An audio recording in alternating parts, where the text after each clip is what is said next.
Hello students, welcome to our channel Chemo Selecting. This is going to be our sixth lecture. In this lecture we'll discuss law of equivalence. This is very much important for titration purpose. देखो, law of equivalence इतना important क्यों है? जब भी आप कोई titration को solve मतलब टाइटेशन के क्वेश्चन को सॉल्व करते हो, आपको मान लो कि आप टाइटेशन में एसिड सिंपल टाइटेशन में देख रहे हो, सिंपल एसिड बेस्ड टाइटेशन को आप सॉल्व कर रहे हो, कोई क्वेश्चन दिया है, तो उस केस में क्या होगा, आपके पास एसिड है, आपके पास बेस है, दोनों को आप मिक्स करोगे और आपको प्रोडक्ट मिलने वाला है, सॉल्ट एंड वाटर मिलने वाला है। तो उस केस में क्या होगा, आप ऐसे नहीं बोल सकते कि मैंने 10 ml एसिड लिया, 10 ml बेस लिया, मिक्स कर दिया, मेरे को प्रोडक्ट मिल गया और उस प्रोडक्ट में ना एसिड है ना बेस है, कोई भी अनरिएक्टेड एसिड या बेस नहीं रहेगा। आपको क्या कहना है, मतलब अगर आपको एक्यूरेटली कहना है लॉ ऑफ इक्विवेलेंस के रेस्पेक्ट में, आप बोल सकते हो कि एसिड बेस रिएक्शन में इक्विवेलेंस पॉइंट पे number of gram equivalent of acid and number of gram equivalent of base दोनों इक्वल होगा। क्या इक्वल होगा? Number of gram equivalent. समझ में आया इतना? आप ऐसे नहीं बोलोगे कि दोनों का मोल सेम है तो वो रिएक्ट कर जाएंगे और कंप्लीटली रिएक्ट कर जाएंगे, या दोनों का वॉल्यूम सेम है तो वो कंप्लीटली रिएक्ट करेंगे। यहाँ पे नहीं, आपको बोलना है कि अगर दोनों दो या उससे ज़्यादा रिएक्टेंट आपस में रिएक्ट कर रहे हैं तो उस केस में दोनों या उससे ज़्यादा जो रिएक्टेंट है उनका number of gram equivalent same होगा। समझ में आया इतना? अगर आप एसिड बेस रिएक्शन की बात कर रहे हो तो एसिड बेस रिएक्शन में इक्विवेलेंस पॉइंट पे number of gram equivalent of acid equals to number of gram equivalent of base. समझ में आया? ओके, एक बार स्टेटमेंट को भी देख लो, क्या लिखा है मैंने। Whenever two substance react the number of equivalents या number of gram equivalents of one will be equal to the equivalence or number of gram equivalent of others and is also equal to the equivalence of each of the product।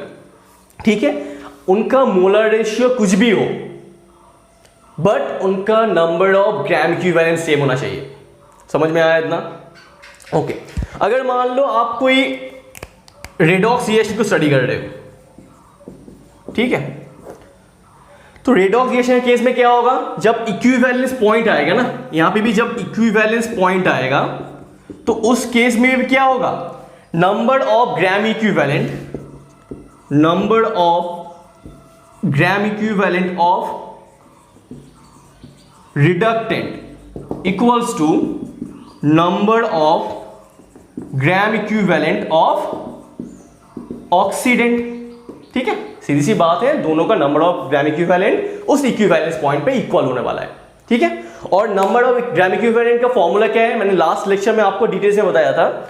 Number of gram equivalent of any compound और any solute equals to उसका given mass या given weight divided by equivalent weight. मैं फिर से बोल रहा हूं, number of gram equivalent equals to mass of that solute divided by equivalent weight of that solute। equivalent weight का formula क्या था, molecular weight divided by valency factor। Clear एकदम? ओके, तो चलो अभी कुछ न्यूमेरिकल्स को यहां पे सॉल्व कर लेते हैं, इस लॉ को वहां पे अप्लाई करेंगे क्योंकि आपको एप्लीकेशन पार्ट ही चाहिए, आपको थ्योरी पे उतना ध्यान नहीं देना है, आपको एप्लीकेशन को देखना है कि कैसे मैं इस लॉ को ठीक तरीके से अप्लाई कर रहा हूं और उससे आपको क्वेश्चन सॉल्व हो रहा है कि नहीं। समझ में आ रहा है ना? तो चलो उस क्वेश्चन को सॉल्व करते हैं यहाँ पे। So let's solve this question. इस क्वेश्चन को सॉल्व, लॉ ऑफ इक्विवेलेंस को इस क्वेश्चन में आप अप्लाई करो और खुद से एक बार ट्राई करो अगर हो सके तो। अगर नहीं हो रहा है तो यहाँ पे एक बार देख लो, ठीक है, और ध्यान से क्वेश्चन को पढ़ना। मैं इतना दावे से कह सकता हूँ 90% बच्चे इसको गलत करेंगे। क्वेश्चन ईजी है बट आप एक जगह पे फंस जाओगे। ठीक है, ध्यान से उस क्वेश्चन को पढ़ो, अगर आंसर आ रहा है तो बहुत ही अच्छा है, वेरी गुड, अगर नहीं आ रहा है तो यहां पे देख लो। पहले क्वेश्चन को पढ़ते हैं, चलो। The two acids H2SO4 and H3PO4 are neutralise separately by the same amount of alkali. Underline करो इसको, ठीक है। मैं दो एसिड को यहां पे ले रहा हूं और उसके साथ एसिड का, एल्काली का मतलब बेस का ही रिएक्शन करवा रहा हूं सेपरेटली, ठीक है। When sulphate and dihydrogen orthophosphate are form, बहुत ज्यादा इंपॉर्टेंट है, इस लाइन को भी नोट करो। Respectively find the ratio of the masses of H2SO4 and H3PO4। तो अल्टीमेटली आपको H2SO4 एंड H3PO4 का जो मास का रेशियो है वो आपको निकालना है। कोई भी आपको न्यूमेरिकल दे, आपको पहले क्या करना है, कोई भी न्यूमेरिकल हो, आपको गिवन डेटा लेना है। Information is very much important. आपको उस क्वेश्चन से क्या क्या इंफॉर्मेशन मिल रहा है, क्या क्या डेटा मिल रहा है, that is very much important. तो पहले डेटा को कलेक्ट करो। देखो तो अल्टीमेटली आप क्या करने वाले हो, यहां पे एक एसिड बेस रिएक्शन करने वाले हो, ठीक है। ओके, इस एसिड बेस रिएक्शन में क्या हुआ, पहले बेसिस को जान लेते हैं, ठीक है। बेस यूज किया आपने, दोनों सेपरेट रिएक्शन है। यहां पे है आपका H2SO4, यहां पे आपका H3PO4, ठीक है। ओके, आप दोनों केस में ही बेस को इस केस में भी यूज कर रहे हो, इस केस में भी यूज कर रहे हो, सेम बेस, चाहे वो सोडियम हाइड्रोक्साइड हो या कोई भी और बेस हो। कॉमन चीज क्या है, दोनों सेपरेट रिएक्शन में, दोनों सेपरेट एसिड बेस रिएक्शन में कॉमन चीज क्या है, दोनों ही केस में same amount of alkali use हुआ है, same amount of alkali use हुआ है। मतलब यहां पे इस रिएक्शन के लिए आपने जितना बेस को यूज किया, इस रिएक्शन के लिए भी आपने उतना ही बेस को यूज किया। समझ में आ रहा है, कितना क्लियर एकदम। अच्छा, उतना ही बेस मतलब अमाउंट तो होगा ना, कौन से फॉर्म में बोलोगे, उतना मोल यूज किया आपने, उतना वॉल्यूम यूज किया आपने। मैंने थोड़ी देर पहले आपको सिखाया लॉ ऑफ इक्विवेलेंस में क्या इक्वल होता है, number of gram equivalent. That means इस रिएक्शन में आपने जितना ग्राम इक्विवेलेंट बेस यूज किया, दूसरे रिएक्शन में आपने उतना ही ग्राम इक्विवेलेंट बेस यूज किया। समझ में आ रहा है, क्लियर एकदम। तो अगर इस केस में x gram equivalent base use हुआ है, that means x gram equivalent H2SO4 उस बेस के साथ रिएक्ट किया है, मैं बोल सकता हूं इसको। दूसरे रिएक्शन में अगर base x gram equivalent use हुआ है, दैट मींस उतना ही amount, that means x gram equivalent amount of H3PO4 उतना ही बेस के साथ रिएक्ट किया है। समझ में आया इतना। तो दोनों ही केस में बेस का अमाउंट सेम है, बेस का number of gram equivalent same है। दैट मीन्स मैं कंक्लूजन क्या बोल सकता हूं कि सर H2SO4 का जो नंबर ऑफ ग्राम इक्विवेलेंट है और H3PO4 का जो नंबर ऑफ ग्राम इक्विवेलेंट है, दोनों इक्वल है। क्यों इक्वल है, क्योंकि सर दोनों ही सेम अमाउंट ऑफ बेस के साथ रिएक्ट कर रहा है, same number of gram equivalent of base के साथ रिएक्ट कर रहे हैं। यहां पे अगर दोनों ही केस में बेस का number of gram equivalent same होगा तो मैं बोल सकता हूं ना कि H2SO4 का जो नंबर ऑफ ग्राम इक्विवेलेंट है और H3PO4 का जो नंबर ऑफ ग्राम इक्विवेलेंट है, बोथ आर इक्वल। क्लियर एकदम, पक्का क्लियर एकदम। ओके, तो ये था हमारा मेन पार्ट। अभी इसको हम अप्लाई करेंगे, देखो ध्यान से। तो हम इतना पता लगा चुके हैं कि इक्विवेलेंस पॉइंट पे number of gram equivalent of H2SO4 equals to number of gram equivalent of H3PO4 कह सकते हैं हम इसको। ओके, अच्छा अभी ध्यान से देखो, नंबर ऑफ ग्राम इक्विवेलेंट का फॉर्मूला क्या है, गिवन वेट या mass of that acid divided by equivalent wait. अच्छा लिखो, mass of H2SO4 divided by equivalent weight of H2SO4। अच्छा इधर भी लिखो, किसका, H3PO4 का नंबर ऑफ ग्राम इक्विवेलेंट निकालना है, तो mass of H3PO4 divided by equivalent weight of H3PO4, है कि नहीं। ओके, अभी देखो ध्यान से, इक्विवेलेंट वेट ऑफ H2SO4। अच्छा, H2SO4 को इक्विवेलेंट वेट निकालना है, ठीक है। अच्छा मैं एक काम करता हूं, पहले इसको लेके आ जाओ इधर, mass of H2SO4 by mass of H3PO4, क्योंकि आपको उन्हीं का रेशियो निकालना है ना, find the ratio of the masses of H2SO4 and H3PO4, ठीक है। और मैं इक्विवेलेंट वेट ऑफ H2SO4 को उधर भेज देता हूं, equivalent weight of H2SO4 divide by equivalent weight of H3PO4। अभी ध्यान से देखो, इक्विवेलेंट वेट ऑफ H2SO4, इसका फॉर्मूला क्या है? फॉर्मूला क्या है उसका? Molecular weight divided bye n factor.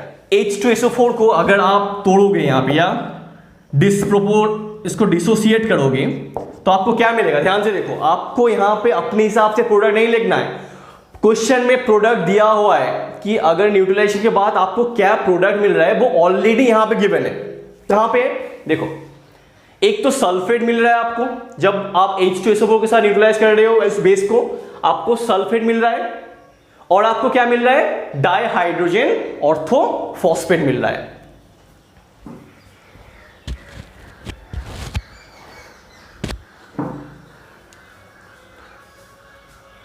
तो एक हाइड्रोजन एंड आपको डाइहाइड्रोजन ऑर्थोफॉस्फेट मिल रहा है। तो पहले उस रिएक्शन को लिख लेते हैं and then we'll go to the valency factor. तो H2SO4 से आपको मिल रहा है SO4 2- सल्फेट, तो बचा क्या? 2H प्लस H2SO4, डिसोसिएट होने के बाद 2H प्लस और SO4 2- सल्फेट यहाँ पे आपको दिया है, दैट मीन्स 2H प्लस आपको यहाँ से मिल रहा है। तो इस रिएक्शन का एन फैक्टर कितना होगा? 2। मैंने बताया था एसिड का एन फैक्टर उसका बेसिसिटी के बराबर होता है। कोई भी एसिड से जितना रिप्लेसेबल H प्लस मिलता है वही होता है उसका एन फैक्टर। तो H2SO4 से अगर आपको सल्फेट मिल रहा है एनायनिक पार्ट में, दैट मीन्स H2SO4 से आपको 2H प्लस मिल रहा है, इसका मतलब H2SO4 का एन फैक्टर कितना होगा? 2। दूसरा देखो, H3PO4, H3PO4 को अगर आप डिसोसिएट करोगे तो आपको क्वेश्चन के हिसाब से क्या मिल रहा है? Dihydrogen orthophosphate. डाइहाइड्रोजन ऑर्थोफॉस्फेट का फॉर्मूला क्या है? H2PO4 minus. क्लियर है एकदम? इसका मतलब आपको यहां से कितना H प्लस मिल रहा है? 1H प्लस मिल रहा है। क्लियर है एकदम? देखो तो यहां पे सही लिखा है कि नहीं? मिला लो। तो इनफैक्टर कितना होगा H3PO4 का? बोलो, H3PO4 का फॉर्मूला कितना होगा? बोलो, यहां पे इनफैक्टर कितना होगा? कितना मिल रहा है आपको H प्लस? यहां पे 1H प्लस मिल रहा है, तो इनफैक्टर कितना होगा? 1। क्वेश्चन के हिसाब से यहां पे आपको एन फैक्टर होगा 1। क्लियर एकदम? ओके, तो चलो उस वैल्यू को यहां पे पुट करते हैं। अच्छा, तो इक्विवेलेंट वेट ऑफ H2SO4 मतलब H2SO4 का मॉलिक्यूलर वेट, H2SO4 का मॉलिक्यूलर वेट कितना होता है? 98। उसका एन फैक्टर कितना है? अभी निकाला आपने 2, divided by equivalent weight of H3PO4। Equivalent weight of H3PO4 क्या होगा? उसका मॉलिक्यूलर वेट, H3PO4 का मॉलिक्यूलर वेट कितना होगा? कैलकुलेट कर लो, आपको 98 ही मिलेगा। ठीक है, और एन फैक्टर कितना है? 1 divide by 1, that means 49 divide by 98, that means 1/2। तो mass of H2SO4 divide by mass of H3PO4, मतलब H2SO4 एंड H3PO4 का जो मास का जो रेशियो होगा that is 1:2, that is 1:2। Clear है एकदम? तो आपको यहां पे क्वेश्चन का मेन पार्ट कहां पे छुपा था? यहां पे the same amount of alkali use हुआ है। सेम अमाउंट ऑफ एल्काली मतलब number of gram equivalent of base equals to दोनों रिएक्शन में जो एसिड यूज हुआ है उसका number of gram equivalent of acid का इक्वल। क्लियर एकदम? समझ में आया इस क्वेश्चन को? ठीक है, ओके। तो नेक्स्ट क्वेश्चन पे हम जंप करते हैं अभी। तो चलो यहां पे सेकंड क्वेश्चन को सॉल्व करते हैं। ध्यान से क्वेश्चन को पढ़ लो एक बार और खुद से ट्राई करो। ठीक है, इजी क्वेश्चन है, ठीक है, बट थोड़ा सा ध्यान से करना। ठीक है, ऐसा नहीं कि इजी क्वेश्चन मतलब जो भी वो ऐसा नहीं करना है। आपको देखना है, थोड़ा सा डेटा कलेक्ट करो, और डेटा कलेक्ट करने के बाद आप लॉ ऑफ इक्विवेलेंस का क्वेश्चन कर रहे हो, दैट मींस आपको नंबर ऑफ ग्राम इक्विवेलेंट के रिस्पेक्ट में ही आपको आगे बढ़ना है। ठीक है, तो ध्यान से देख लो एक बार। Find the number of moles of KMnO4 needed to oxidise 1 mole of CU2S in acidic medium. Question को पढ़ लिया आपने, अभी उस क्वेश्चन को रिएक्शन फॉर्म में लिख लो। ठीक है, उन्होंने क्या बोला है, किस किस का रिएक्शन हो रहा है? यहां पे KMnO4 का हो रहा है और CU2S का हो रहा है। ठीक है, कौन से मीडियम में? एसिड मीडियम में हो रहा है। तो आपको पहले क्वेश्चन को सॉल्व करने से पहले आपको इतना जानना है कि प्रोडक्ट क्या क्या है आपका, तभी आप सॉल्व कर पाओगे। कभी कभी क्वेश्चन में रिएक्शन को दे देते हैं, कभी कभी वो नहीं देते, ठीक है। आपको प्रोडक्ट को थोड़ा सा ध्यान में रखना है, ठीक है, बहुत ईजी है याद रखना। KMnO4 और Cu2S के रिएक्शन में अगर वो एसिडिक मीडियम में रिएक्शन हो रहा है, आपको क्या क्या प्रोडक्ट मिलने वाला है यहाँ पे, Mn2+ और क्या है यहाँ पे Cu2S से Cu2+ मिलेगा एंड SO2 मिलेगा, ठीक है। इतना आपको लिखना है। उसके बाद आपको क्या पूछा है क्वेश्चन में वो देखो, find the number of moles of KMnO4। आपको KMnO4 का मोल निकालना है, ठीक है। आपको इतना पता है कि चाहे वो एसिड बेस्ड रिएक्शन हो या रेडॉक्स रिएक्शन हो, दोनों ही केस में इक्विवेलेंस पॉइंट पे दोनों रिएक्टेंट का number of gram equivalent equal होने वाला है। इतना आपको पता है, लॉ ऑफ इक्विवेलेंस से। उसी को मैं यहां पे अप्लाई करने वाला हूं, ध्यान से देखो। बट उससे पहले अभी देखो, पहले फॉर्मूला को लिख लेते हैं। अगर मैं मान लूं कि KMnO4 and Cu2S completely react कर रहा है और इक्विवेलेंस पॉइंट पे दोनों का number of gram equivalent equal है, तो उसके हिसाब से number of gram equivalent of KMnO4 equals to number of gram equivalent of Cu2S। Okay, अच्छा, नंबर ऑफ ग्राम इक्विवेलेंट का फॉर्मूला क्या था, याद आ रहा है कुछ? देखो फॉर्मूला क्या है कि mass of that particular compound divide by equivalent wait. उसको हम लोगों ने डिटेल्स में मतलब ब्रीफली एक्सप्लेन किया था, ठीक है। और भी एक फॉर्मूला निकला था वहां से, याद है कि नहीं सोचो, मोल ऑफ सल्यूट और दैट कंपाउंड, कुछ भी बोल सकते हो, ठीक है। मोल ऑफ यहां पे KMnO4 इनटू वैलेंसी फैक्टर या इन फैक्टर, याद है, याद आ रहा है कुछ? इस केस में भी क्या होगा, मोल of Cu2S into valency factor. अगर यहां पे डाउट हो रहा है कि सर कैसे मोल ऑफ KMnO4 आया, तो जाके लास्ट लेक्चर को देख लो, मैंने डिटेल से पढ़ाया वो कि नंबर ऑफ ग्राम इक्विवेलेंस में कैसे इस फॉर्मूला को लेके आया था, ठीक है। 2 फॉर्मूला को यहां पे मैंने पढ़ाया था, ठीक है, वो एक बार देख लो। ओके, तो mole of KMnO4 into valency factor equals to mole of Cu2S into valency factor. आपको क्या निकालना है, KMnO4 का मोल निकालना है, और Cu2S का मोल यहां पे आपको गिवन है, कितना दिया है यहां पे 1 मोल। तो गिवन डेटा आपको एक मिल चुका है यहां पे कि सर यहां पे इसका तो मुझे मिल गया मोल। अभी प्रॉब्लम है वैलेंसी फैक्टर, ठीक है। वैलेंसी फैक्टर आप कैसे निकालोगे, देखो यहां पे मैंने वैलेंसी फैक्टर निकालना आपको ऑक्सीडेशन नंबर मेथड में सिखाया था अलग से, फिर भी देख लो। यहां पे KMnO4 में मैंगनीज को देखो, इधर मैंगनीज का ऑक्सीडेशन नंबर कितना है, +2 है। KMnO4 में मैंगनीज का ऑक्सीजन स्टेट कितना होगा, कैलकुलेट करना सिखाया था मैंने। इधर कितना है, =0, कुछ नहीं है, मतलब =0 है। पोटेशियम का कितना होता है, +1। मैंगनीज का निकाल लें, x मान लो, एक ऑक्सीजन का -2, 4 ऑक्सीजन कितना होता है -8, तो x का वैल्यू कितना आएगा यहाँ पे +7।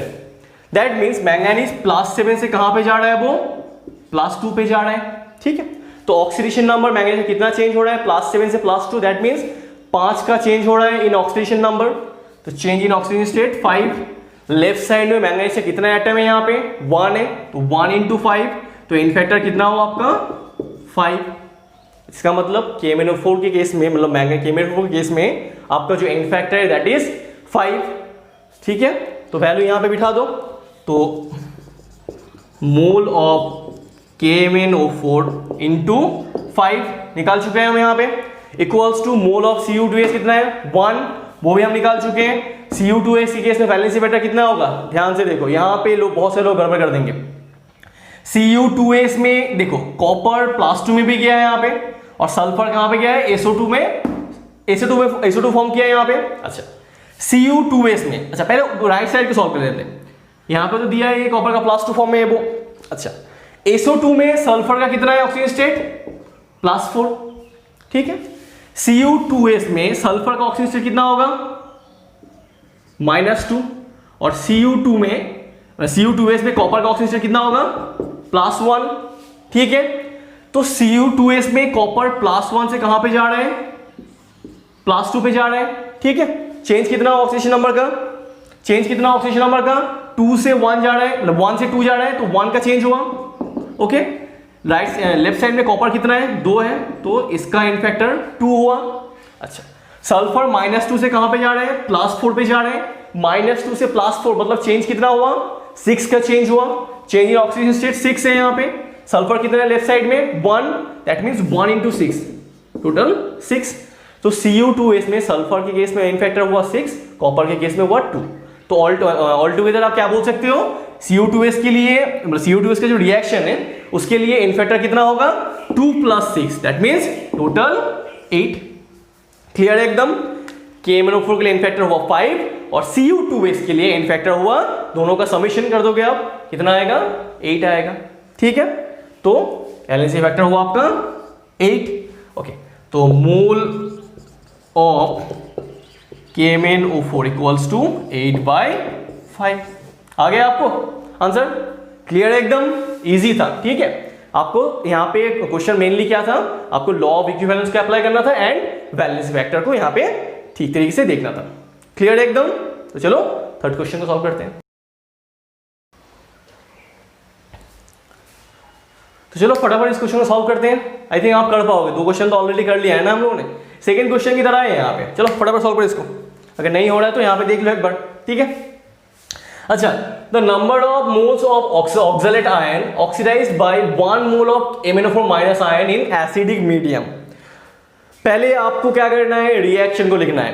क्या क्या है आपके यहाँ पे, C2O4 2-, क्या बोलते हैं इसको हम, ऑक्सलेट आयन। किसके साथ रिएक्ट करवा रहे हो आप, 1 मोल ऑफ MnO4-। तो प्रोडक्ट क्या मिलेगा, देखो C2O4 2- जब आप यूज करते हो ऑक्सलेट आयन, आपको प्रोडक्ट यहाँ पे मिल रहा है CO2। जब आप MnO4- यूज कर रहे हो तो मैंगनीज कौन से स्टेट में जाएगा, यहाँ पे मैंगनीज +2 स्टेट में जाएगा। अच्छा, पहले आपको क्या करना है, इन फैक्टर निकाल लो ना एक बार। MnO4- से मैंगनीज का ऑक्सीडेशन कितना होगा, +7, वहां पे +2 है, तो इन फैक्टर कितना है, change in oxidation state 5, left side में मैंगनीज 1, तो इन फैक्टर 5। C2O4 2- में कार्बन का ऑक्सीजन स्टेट कितना होगा, +3। CO2 में कार्बन का ऑक्सीजन स्टेट कितना होगा, +4, चेंज कितना हुआ ऑक्सीजन स्टेट में 1, लेफ्ट साइड में कार्बन कितना है 2, तो 2 × 1 = 2। ठीक है, तो इन फैक्टर हम लोगों ने निकाल लिया। ओके, आपको क्वेश्चन ने पूछा क्या है, the number of moles of oxalate ion, same जो आप थोड़ी देर पहले किया था। तो यहाँ पे दोनों रिएक्टेंट आपस में रिएक्ट कर रहे हैं, दैट मींस दोनों का नंबर ऑफ ग्राम इक्विवेलेंट क्या होगा, सेम होगा। अगर दोनों का number of gram equivalent same होगा तो मैं बोल सकता हूँ, सिंगल स्टेप में लिख रहा हूँ, ठीक है, mole of C2O4 2- into valency factor equals to mole of MnO4- into valency factor, कह सकता हूं ना मैं। अच्छा, आपको किसका निकालना है, किसका निकालना है, इसका निकालना है। ठीक है, तो इक्वल्स टू वैलेंसी फैक्टर कितना है इसका, बोलो। C2O4 2- के केस में वैलेंसी फैक्टर कितना है, 2। ओके, मोल ऑफ MnO4- इसका मोल कितना दिया है यहाँ पे गिवन में, 1, इन फैक्टर कितना है 5, तो मोल ऑफ C2O4 2- कितना होगा, 5/2। समझ में आया इतना, क्लियर एकदम, बहुत इजी था, सेकंड क्वेश्चन की तरह ही था यहाँ पे। क्लियर है, ठीक है, ओके। तो चलो लास्ट क्वेश्चन को सॉल्व करते हैं, थोड़ा सा ट्रिकी क्वेश्चन है, ध्यान से करना, ठीक है। Solve, how many moles of KMnO4 needed to oxidise a mixture of 1 mole of each FeSO4 and FeC2O4 in acidic medium. अभी तक जो भी कर रहे थे हम, एक 2 रिएक्टेंट को लेकर कर रहे थे, ठीक है। यहां पे आपको क्या करना है, दोनों रिएक्शन को अलग से देखना है। आपने क्या लिया, KMnO4 आपका एक सिंगल रिएजेंट तो है ही, उसके साथ आप रिएक्ट कर पाओगे, बट यहां पे आप सेपरेट रिएक्शन नहीं कर रहे हो, आपको एक मिक्सचर लेना है एंड उस मिक्सचर में आप KMnO4 को ऐड करोगे। समझ में आ रहा है, तो KMnO4 उस मिक्सचर में अलग अलग रिएक्ट करेगा। समझ में आ रहा है, क्लियर एकदम। तो यहां पे जो मिक्सचर है, किस किस का मिक्सचर है वो देख लो एक बार, FeSO4 एंड FeC2O4 का मिक्सचर है। दोनों जो कंपाउंड है यहां पे, उसका मोल कितना है, 1 मोल। 1 मोल FeSO4, 1 मोल FeC2O4, इतना आपको गिवन डेटा अवेलेबल है, ठीक है। ओके, आपको निकालना है कि इन दोनों मिक्सचर में अगर आप रिएक्ट करवा दो KMnO4 को, ठीक है, तो उसके लिए कितना मोल KMnO4 आपको यूज होने वाला है यहां पे, क्लियर एकदम। अच्छा, तो उसके लिए मैं पहले क्या करूंगा, रिएक्शन को लिख लूंगा। अच्छा, KMnO4 अलग अलग से रिएक्शन को लिख लूंगा, ठीक है। यहाँ पे FeSO4 क्या प्रोडक्ट मिलने वाला है, एक Mn2 प्लस और दूसरा Fe3 प्लस।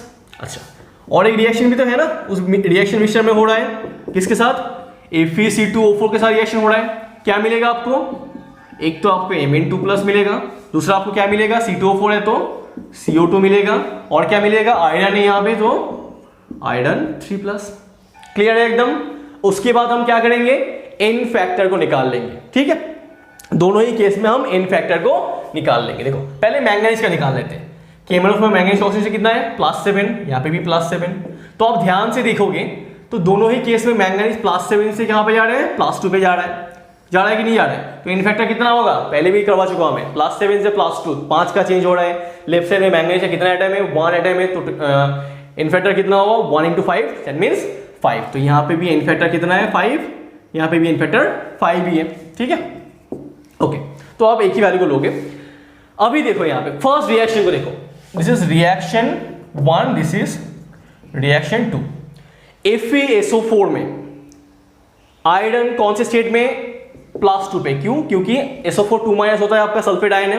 तो आयरन +2 से कहां पे जा रहा है, वो +3 पे जा रहा है। चेंज कितना हो रहा है, 1 का चेंज हो रहा है ऑक्सीडेशन स्टेट में। इन फैक्टर कितना हुआ, 1 × आयरन का कितना एटम है, 1, तो 1 × 1, दैट मींस इन फैक्टर आपका 1 हुआ यहाँ पे, ठीक है।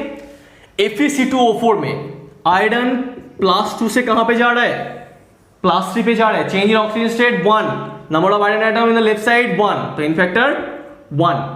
C2O4 2- में कार्बन का ऑक्सीजन स्टेट कितना है, +3, CO2 में +4, तो +3 से कहां पे जा रहा है, वो +4 पे जा रहा है। Change in oxygen state 1, number of carbon atom left side 2, तो 2 × 1, दैट मींस 2। क्लियर एकदम। तो यहां पे इन फैक्टर कितना हुआ, 2। ओके, अभी आपको क्या करना है, नंबर ऑफ ग्राम इक्विवेलेंट को यूज करना है। अल्टीमेटली आप क्या कर रहे हो कि एक, ध्यान से देखो, यहां पे एक बीकर था, बीकर में क्या क्या था,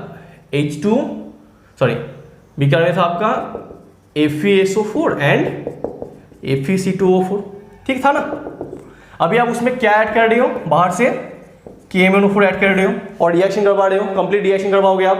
तो जब इक्विवेलेंस पॉइंट आएगा तो मैं बोल सकता हूं जितना number of gram equivalent KMnO4 use होगा, उतना नंबर ऑफ ग्राम इक्विवेलेंट इन दोनों मिक्सचर में होगा। समझ में आ रहा है, मैं अलग से नहीं बोल रहा हूं कि जितना नंबर ऑफ KMnO4, जितना number of gram equivalent KMnO4 होगा, उतना ही number of gram equivalent FeSO4 होगा, उतना ही number of gram equivalent FeC2O4 होगा। ऐसा मैं नहीं कह रहा हूं, गलत है। आपको पता नहीं है कितना है FeSO4 ग्राम इक्विवेलेंट यहाँ पे KMnO4 से रिएक्ट कर रहा है, कितना number of gram equivalent FeC2O4 अलग से KMnO4 के साथ रिएक्ट कर रहा है। आपको क्या पता है कि मैं जितना भी number of gram equivalent KMnO4 यहाँ पे यूज करूंगा, उतना ही नंबर ऑफ ग्राम इक्विवेलेंट इन दोनों मिक्सचर, इन दोनों का जो मिक्सचर है, उस मिक्सचर का नंबर ऑफ ग्राम इक्विवेलेंट का बराबर होगा। क्लियर है, मिक्सचर का नंबर ऑफ ग्राम इक्विवेलेंट के बराबर होगा KMnO4 का नंबर ऑफ ग्राम इक्विवेलेंट, ना कि दोनों का अलग अलग नंबर ऑफ ग्राम इक्विवेलेंट का अलग अलग होगा, मतलब इक्वल होगा। समझ में आया इतना।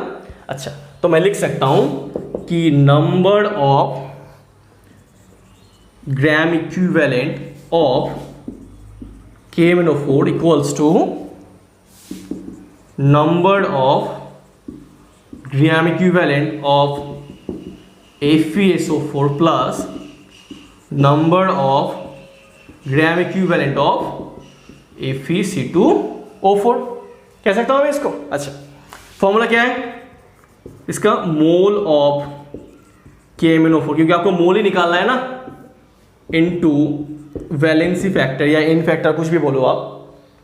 नंबर ऑफ ग्राम इक्विवेलेंट और FeSO4, फॉर्मूला क्या है, FeSO4 का मोल कितना है, यहाँ पे दोनों ही तो 1 मोल लिया है ना आपने, FeSO4 भी 1 मोल भी है और FeC2O4 वो भी 1 मोल ही है। तो 1 × वैलेंस FeSO4 का वैलेंसी फैक्टर कितना है, अभी निकाला आपने, यहाँ पे कितना था, 1 था, 1 × 1 प्लस FeC2O4 में मोल कितना है, नंबर ऑफ ग्राम इक्विवेलेंट निकालना है आपको।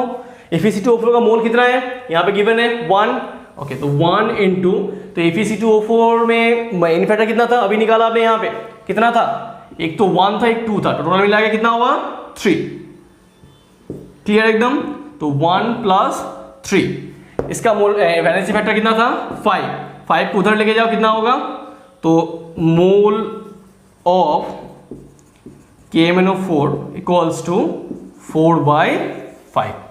क्लियर है एकदम, समझ में आया। तो कितना कैसे निकाला हम लोगों ने, जब भी आपको मिक्सचर में रिएक्शन करवाना है तो लॉ ऑफ इक्विवेलेंस को इस तरीके से यूज करना। क्वेश्चन को ध्यान से पढ़ने के बाद, अगर आप बाहर से KMnO4 को यूज कर रहे हो और मिक्सचर में डाल रहे हो, ठीक है, तो जो KMnO4 का नंबर ऑफ ग्राम इक्विवेलेंट है एंड मिक्सचर का नंबर ऑफ ग्राम इक्विवेलेंट है, the both will be equal. ठीक है, उसको आपको पकड़ के आगे बढ़ना है। ठीक है, क्लियर है एकदम। तो 4 क्वेश्चन हम यहाँ पे डिस्कस कर चुके हैं। आई थिंक आपको लॉ ऑफ इक्विवेलेंस रिलेटेड जो भी डाउट्स थे वो क्लियर हो चुका है। फिर भी और भी कुछ क्वेश्चन है आपके मन में या जो भी डाउट्स है आप कमेंट सेक्शन में पूछ सकते हो। और एक बात है, बहुत से लोगों को शायद लग रहा, अगर आपको लग रहा है कि इनफैक्टर में थोड़ा सा प्रॉब्लम है या समझने में प्रॉब्लम हो रहा है, दिक्कत हो रहा है, तो आप क्या करना, मैंने ऑलरेडी इनफैक्टर पे एक वीडियो बना चुका हूँ। ठीक है, तो जाके मैं इसका लिंक डिस्क्रिप्शन में दे दूंगा, आप जाके एक बार वो चेक कर लो। यहाँ पे 6 लेक्चर आ चुका है। अभी आगे जाके हम सिंपल टाइट्रेशन वाला जो पोर्शन है, simple titration, back titration, double titration, उसको भी बहुत ही आसान तरीके से इजी मेथड के थ्रू मैं आपको समझाऊंगा। मैं नॉर्मली थियोरेटिकल पार्ट में जाने नहीं वाला हूँ, क्योंकि आपको अल्टीमेटली न्यूमेरिकली सॉल्व करना है जेईई में। ठीक है, तो वो वीडियो लेक्चर 7 बहुत जल्दी आ जाएगा, इस वीक के अंदर ही आ जाएगा। ठीक है, तो एंड अगर आपको अच्छा लगा ये लेक्चर, ठीक है, आपको कुछ समझ में आया है, तो प्लीज़ सब्सक्राइब कर देना इस चैनल को। And thank you for watching this video.